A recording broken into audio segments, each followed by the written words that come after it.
દેશના 78મા સ્વતંત્રતા દિવસ પર્વ નિમિત્તે રાજકોટ પોલીસ હેડક્વાર્ટર ખાતે ધ્વજવંદનના કાર્યક્રમનું આયોજન કરવામાં આવેલ।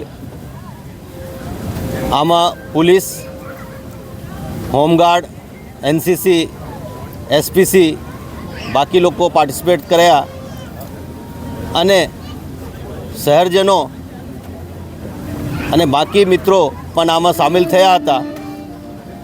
હું બધાને આ સ્વતંત્રતા દિવસની પર્વની શુભકામના આપું છું અને રાજકોટ પોલીસ રાજકોટ શહેરને ઉન્નતિ અને કાયદો અને વ્યવસ્થામાં જે કંઈ કરવાનું હોય આ કરવા માટે કટિબદ્ધ છે અને આપણે બધા ભેગા મળીને રાજકોટ શહેરમાં કાનૂન અને વ્યવસ્થા તથા આને વિકાસને આગળ વધાવીએ તે ઈચ્છીને હું બધાને ફરીથી આ સ્વતંત્રતા દિવસની શુભકામના આપું છું। જય હિન્દ।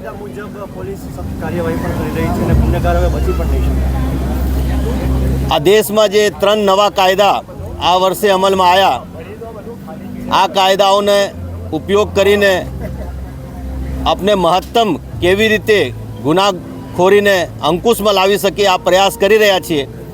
અને આપ જોઈ રહ્યા છો કે નિરંતર આપણે જુદા જુદા ડ્રાઈવ કરી રહ્યા છીએ, જેમાં જે ગુનાગારો કામ કરી રહ્યા છે આ લોકોને આપણે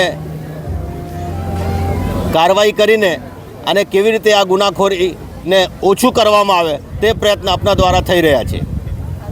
ચલો, થેન્ક યુ।